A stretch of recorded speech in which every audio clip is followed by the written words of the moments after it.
전철역 근처나 이런 역 근처는 부동산은요 발표할 때 착공한다. 그때 일단 올라요. 그리고 착공할 때 올라요. 중간에는 잘 안 올라요. 그러다 완공 시점 돼가지고 좀 올라요. 개통되는 순간 뭐 집값 오를 것 막 이런 기사들이 막 떠요. 그때가 마지막이에요. 제가 개통되고 올라간 거를 본 게 손에 꼽아요.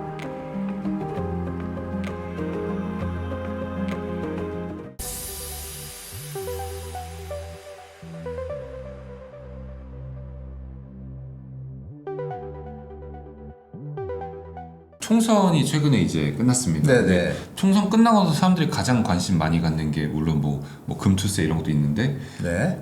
부동산도 어떻게 앞으로 변할 건가? 네. 좀 교수님께서는 어떻게 앞으로 변동이 있을까? 현재 총선 전과 후가 어떻게 바뀔 거라고 많이 생각하세요? 바뀌었습니다. 생각하는 게 아니라 일단 총선이 끝났잖아요. 네, 바로 결론이 바뀌고 있다는 게 데이터가 나오고 있습니다. 특히 경매물건 증가하고 있고 연체율 증가하고 있고 매물이 지금 급증하고 있습니다. 특히 강남 3구 매물이 많이 늘어났어요. 제가 최근 총선 이후에 지금 한 15일 지났잖아요. 네. 계속 매일 체크하는데 많이 뭐 그림 여기 보시는 것처럼 많이 그 물량이 지금 많이 늘어났습니다. 그러면 이 얘기는 뭐예요? 팔려는 사람이 많아진 거예요. 그런데 거래량은 줄었다고 제가 초반에 말씀드렸잖아요. 네. 살려는 사람 더 줄었어요. 그건 뭐예요? 시장에 있는 수요자들이나 시장에 누가 존재해요? 매도자와 매수자잖아요. 그렇죠. 매도자는 팔고 싶어 하고 매수자는 사기 싫어해요. 천천히. 그럼 가격이 어떻게 되겠어요? 당연히 내려가는 거죠. 그렇죠, 떨어지겠죠. 그 과정이 이제 시작되는 게 데이터로 떴어요. 그럼에도 불구하고 한국 부동산에서는 상승 지표를 띄고 있어요. 혼돈스럽죠. 그러니까 우리 시청자분들은 한 두세 달 좀 기다려 보세요. 보시면 제가 말씀드린 대로 그래서 여러 번 제가 이렇게 말씀드린 대로 시장에 흘러오니까 그 신생아론도 분명히 제가 빠르면 잘 가봤자 3, 4개월 빠르면 2, 3개월밖에 안 갈 수도 있다. 효과가 힘이 있는데 네, 지금 힘 빠진 모습이 나오거든요.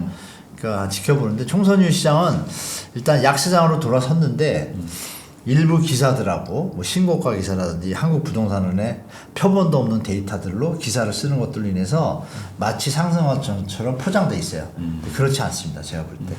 그 매물량 증가나 거래 하락 빈도가 지금 점점 더 많아지고 시작했습니다. 물론 이 15일간의 데이터고요.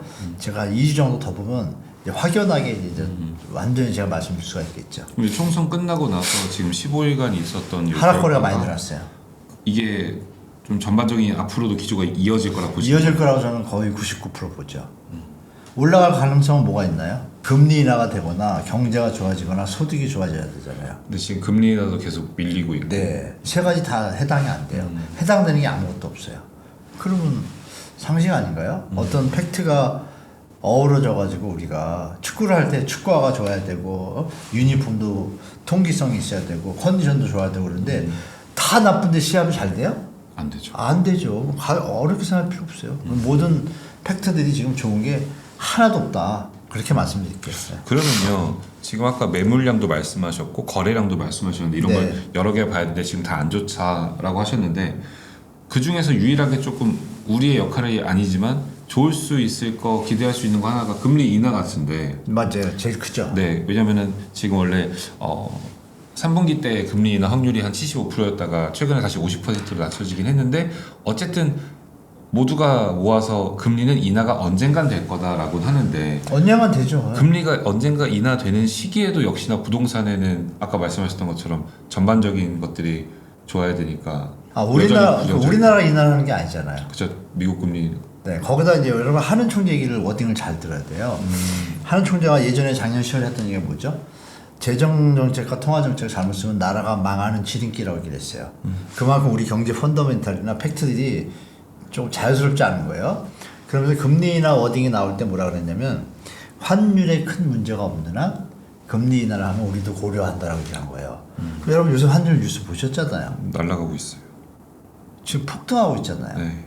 여러분 이제 조금 있으면 물가 지금 1340원 25 이러다가 지금 1380원 1400원 찍고 난리 났잖아요. 그럼 그게 몇 프로에 5, 6% 올랐잖아요.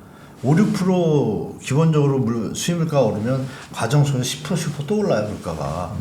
그 과정이 나올 거 아니에요. 거기다가 유가가 제일 중요한데 유가가 지금 70달러 선에서 뭐 85달러 가가지고 막 90 뭐 왔다 갔다 하잖아요. 네. 그 와중에 아직 정리 안 됐잖아요. 금리 인하가 여러분 왜 얘기가 나오는지를 좀 정확히 아셔야 되는데 대통령이 되려면은 우리 선거에서도 봤지만 포퓰리즘을 써야 되잖아요. 그러니까 경제 지표가 좀 최대한 낮추려고 애를 써서 조금이라도 좋은 데이터가 나오면 금리 인하를 할 순간에 대통령에 대한 인기는 올라가게 돼 있어요. 100% 어디나. 왜? 일단 이자를 들래니까. 대출 받는 사람이 80%니까. 이자를 들래니까 자기 손해가 준다는 거에 출발하는데 물가 오를 생각을 안 하죠 또. 이 금리를 인하면 여러분 환율이 올라가요. 네. 그러니까 결국 쌤쌤인데 정치인들은 그걸 이용하는 거예요. 대중들을 데리고. 금리 인하합니다. 이자 부담 줄여줍니다. 이 빡 언론에 하면 맞아 좀 잘하네. 나중에 투표할 때 찍을 수 있잖아요. 근데 이면은 경제학자들이나 경제를 보는 분들은 웃기는 거죠. 우리가 정상적이지 않을 때 금리 인하를 하는 그러니까 금리 인하를 했을 때 좋은 점과 나쁜 점이 있잖아요. 우리는 지금 위험하거든요. 금리 인하하는 게. 해외에서 볼 때 한국이 문제가 많구나. 그럼 환율이 더 폭등하면 어떻게 돼요? 금리는 0.1% 되는데 물가는 10% 오르면 어떻게 됩니까? 박살나는 거예요. 그래서 하는 총재가 환율이 안정되고 변동성이 없다고 보이면 미국이 내리면 따라할 수 있다. 전제 조건이 많아요. 네. 그 미국이 내리는데 우리가 환율이 안정적일 때. 근데 우리가 환율이 안정적일 가능성이 뭐가 있죠? 제가 볼 때 그렇게 많지 않거든요. 왜냐하면 중국이 좋아져요. 우리도 좋아져요. 여러분 한국 엔화하고 한국 원화하고 미국의 위엔화는요. 위안화는 커플링 현상이 있어요. 그걸 여러분 잘 아셔야 돼요. 커플링 현상이 있는 거는 뭐 전문가들은 다 알아요.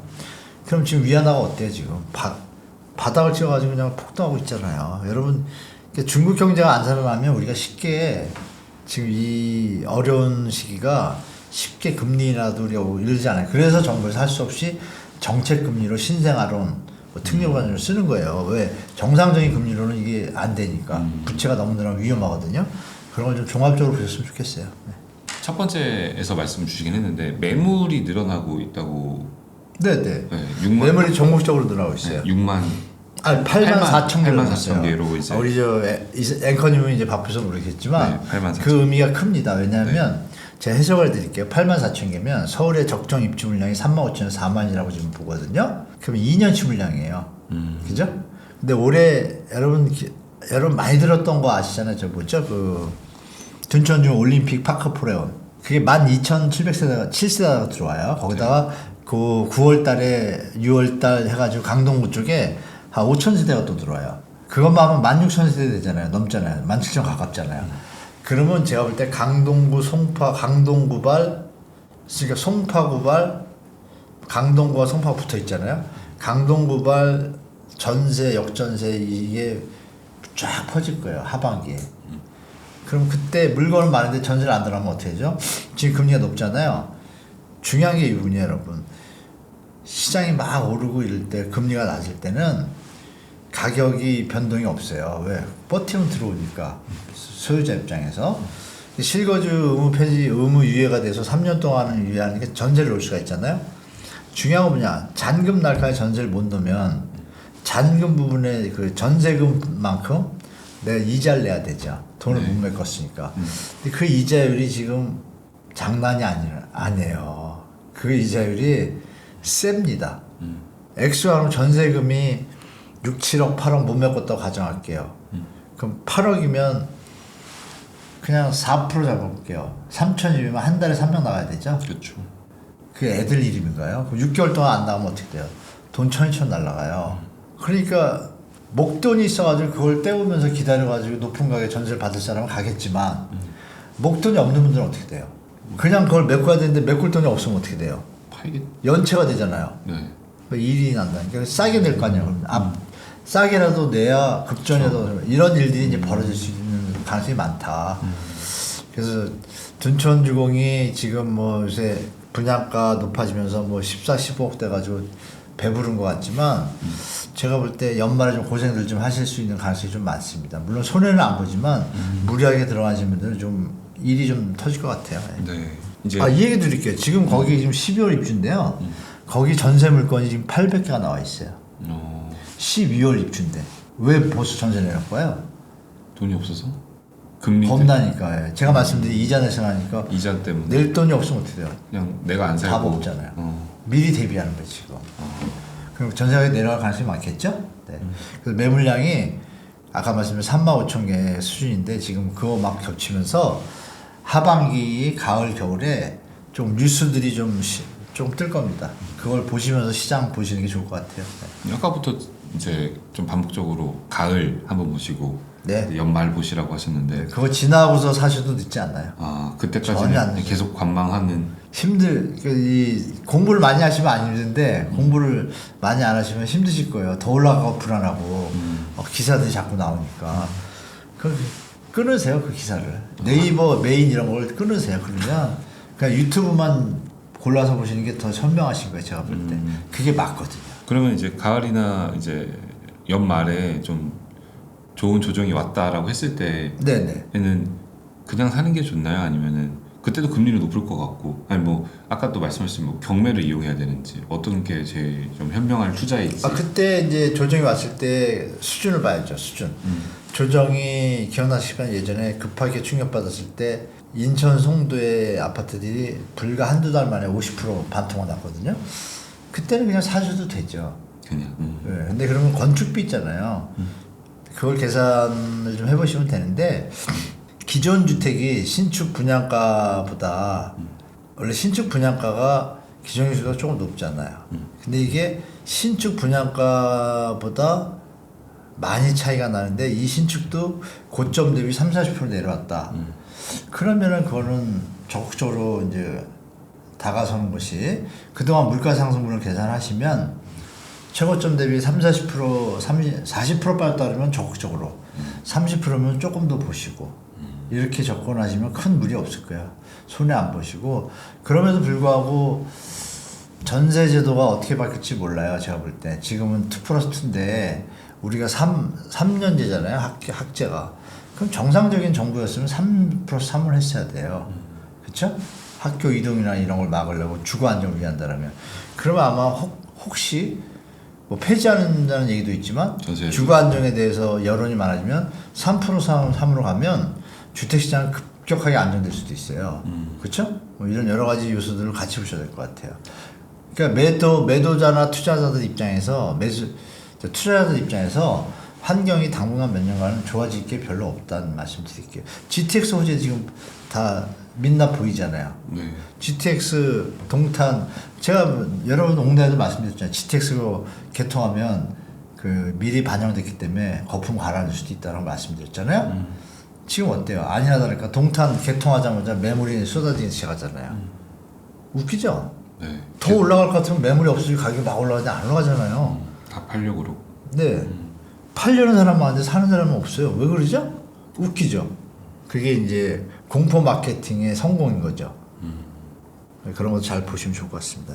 네, 지금 이제 GTX가 계속 화두였고 뭔가 GTX가 깔리면 그 깔리는 노선대로 집값 다 오를 것 같았는데 네. 정작 딱 오픈해 보니까 지금 아까도 말씀하셨지만 뭐지?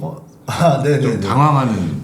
네네. 우리 2030 분들은 당황하실 것 같고. 많이 당황하고 있어요. 그렇죠. 근데 제 유튜브나 뭐 다른 유튜브 보셨으면 당황 안 하셨을 거예요. 왜냐하면 저는 30년 했잖아요. 네. 서울의 전철역이 개통될 때마다 부동산 가격의 변화를 봤잖아요. 네. 전철역 근처나 이런 역 근처는 부동산은요. 잘 보세요, 여러분. 앞으로도 마찬가지예요. 발표할 때 착공한다. 그때 일단 올라요. 발표할 때. 그 착공할 때 올라요. 중간에는 잘 안 올라요. 그러다 완공 시점 돼가지고 좀 올라요. 완공 시점 직전에 뭐 몇 달 뒤에 오픈 뭐 이렇게요. 그러면 어떤 보도들 뜨냐? 개통되는 순간 뭐 집값 오를 것 막 이런 기사들이 막 떠요. 그때가 마지막이에요. 딱 개통되잖아요. 그때가 바뀌어요. 그때가 곧죠. 제가 개통되고 올라간 거를 본 게 손에 꼽아요. 서울에 300 몇십 개 전철이 있는데 저는 서울 토백입니다. 제가 안 바뀌었어요. 제 말을 믿으셔야 되는 거 아니에요? 그쵸. 왜 그 기레기 분들 말을 왜 믿어요? 믿지 마시라니까요. GTX도 제가 뭐라 그랬어요? GTX는 분명히 말씀드렸어요. 이미 주택 가격에 다 반영이 돼서 많이 올랐다. 맞아요. 선반영 계속 말씀하셨어요. 개통되면 실제로 GTX의 사용자들 입장에서 GTX 역까지 가는 시간, 거기서 승차가 내려가는 시간, 올라가는 시간이 물론 도착하는 경우 똑같다 치더라도 예전보다 승하차 시간이 길어요. 대심도에서. 최소한 5분씩 추가하면 10분 추가되고 가는 시간 그 전철역까지 가야 되냐 GTX역까지 가야 되잖아요. 그때 딱 교통이 완비가 되지 않은 상태에서 가기 때문에 자가로 가든 뭐로 가든 당분간 2, 3년은 쉽지가 않아요. 그러니까 그 개통하자마자 그런 것들이 문제가 되면서 어떤 일이 나오냐. 환승 주차장 크게 만들어 달라. 뭐 이런 얘기 나오기 시작하고 그러면서 이게 찌글찌글하면 내려가기 시작해요. 그리고 막상 개통해 보니까 정부가 발표한 지자체가 발표한 예상 통행량 이런 거 있잖아요.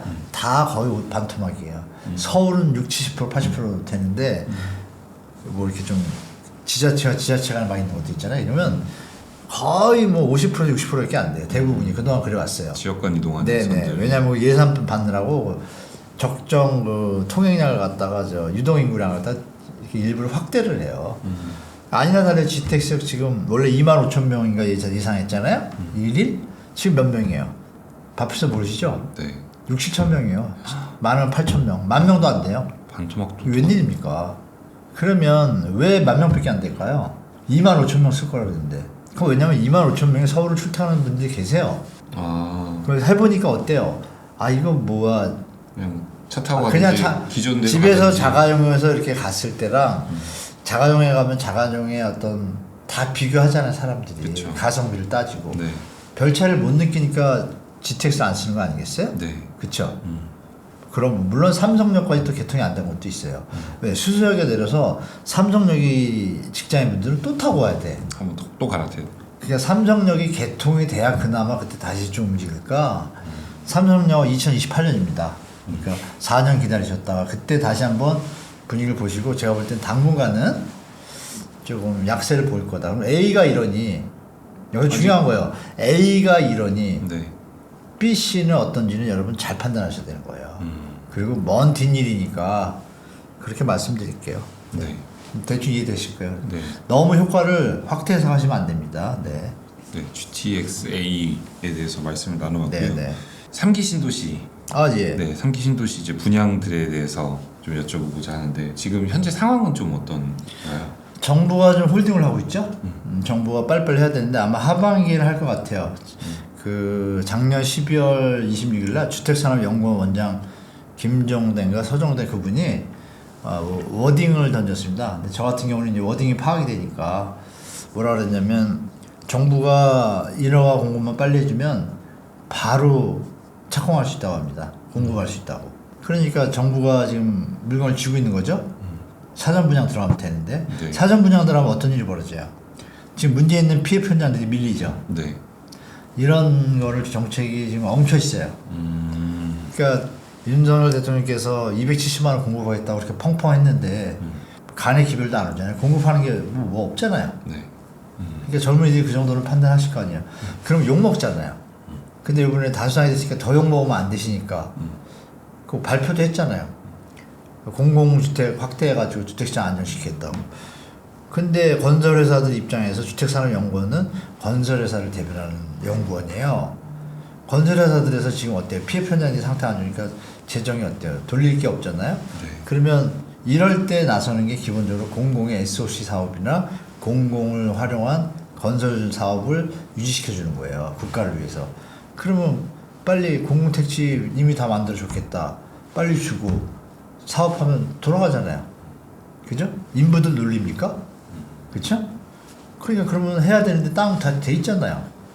지금 아마 하반기 할 겁니다. 그래서 3기 신도시 분양은 분양가도 지금 막 집값을 버텨놔가지고 정할 때 시세 대비 80%로 하게 돼 있거든요. 그러면 일단 신축인데 기존 주택보다 20%가 저렴하다? 그럼 일단 들여다볼만 하잖아요. 그렇죠? 입지도 좋고. 그러니까 이제 그러면 무슨 일이 벌어지냐? 대체 효과가 생기는 거예요. 2030 분들, 40 분들이 일단 신도시부터 좀 청약을 해보고 되면 그쪽으로 갈 생각을 하니까 기존 주택 시장이 어떻게 돼요? 더 죽겠죠. 또 수요가 없겠네요. 죽는다는 건 뭐야? 하방 압력. 그래서 제가 하반기에 조정이 온다는 거예요. 근데 그걸 안 한다고 해서 그럼 만약에 그 공공택지도 안 하면 지금 일거리가 없잖아요, 지금. 그죠? 재건축 현장은 막 공사비로 갈등 생겨가지고 진도가 안 나가죠. 지금 말은 안 하지만 건설회사들이 지금 좋겠어요? 공사를 해야지 일이 돌아가는 건데 못하고 있잖아요. 뭐 안 한다고 하지만 못하는 거잖아요. 그렇죠. 못하면 상태가 좋나요? 안 좋아지잖아요. 그럴 때 아까 말씀드린 SOC나 이런 걸로 돌린 건데 SOC도 요새 뭐 공사비 올라가는데 정부가 못 올려주니까 다 유찰되고 그 아까 말한 GTX A 구간에요. 삼성역 부분에 입찰을 최근에 저번 달에 했어요. 유찰됐어요. 업체가 안 들어왔어요. 여러분들 바쁘셔서 모를 텐데 제가 알려드리는 거예요. 그런 속에서 이게 빨리빨리 될 수도 없고 이게 여러 가지 정황들이 부동산의 어려운 시기가 지금 시작된 거예요. 그걸 보시면 그런데 주택가격이 올라간다? 그건 사실 어불성설 이런 단어랑 맞는 거죠. 제가 볼 때 그렇습니다. 일단 3기 신도시 분양은 좀 유효하게 보되 전반적인 시장으로는 결국 더 안 좋은 하방 압력이 많습니다. 하방 압력이 더 높아진다. 네, 맞습니다. 그리고 이 와중에서도 꼭 사람들이 궁금해하는 거 있어요. 그래도 서울의 어떤 지역들은 올라가지 않을까요? 라는 질문인데 그래서 네. 상승 여력이란 단어가 또 중요한데 상승 여력이 있는 서울 핵심 지역은 어디가 있을까요? 지금은 상승 여력이 없죠. 내려가고 나면 있겠죠. 그 상식적인 거를 뭘 저한테 물으세요? 아니 지금 비싼데 다 안 사는데 없다. 지금 사는 사람들은 약간 호갱에 가깝지 않나요? 지금보다 많이 내려갔다. 내려가면 시간이 우리가 물가상승이라는 게 있잖아요. 네. 그걸 계산해 보면 어느 시점에 가면은 갭이 생기잖아요. 그만큼 쫓아갈 수 있잖아요. 그럼 싸게 사야 갭이 생기잖아요. 비싸게 살 때 그게 갭이 여력인데 그렇죠. 여기서 상승 여력이 있는 것은 어느 시기에 얼마에 사느냐가 상승 여력이 달라지잖아요. 그게 일단 지금도 아니고 조정됐을 때 그때 체크를 하고 그 상태에서 여전히 상승 여력이 있는 것을 물어보면은 이제 그때 답을 딱 말씀드릴 수가 있지만 지금 이런 걸 기대할 때가 아니잖아요. 제가 볼 때. 지금은 일단은 정상화가 되는 과정에서 네, 과정이죠. 한 반년 뒤에 반년 다시 지나서 내년 초 정도 굳이 말씀드린다라면 노도강이나 이 수도권에 좀 많이 내려간 지역들이 있어요. 여러분들 보도에는 안 나요. 우리 기레기님들이 그건 또 잘 안 써요. 네. 그거는 여러분들이 그 공부를 하시거나 유튜브에 가면 이렇게 저도 좀 걸 알려드려야겠구나 그걸 찾는 방법을 그렇죠. 그걸 하시면은 직접 찾을 수가 있어요. 제 유튜브에 가끔 오셔도 자주 오실 필요는 없고 한두 번 오셔서 구독 안 하셔도 좋으니까 가끔 저도 매번 모시고 뭐 한 달에 두 달에 한 번 정도 이렇게 체크해 드리거든요. 그거 한번 보셔서 참고하시면 되죠. 저 말고도 그렇게 해주는 데가 또 많아요. 아마 또 좀 더 궁금하신 게 많으신 분들이 있으실 거예요. 그런 네네. 분들은 이 하단 고정 댓글에 네, 교수님 유튜브 한문도 TV 달아놓을 네. 테니까요.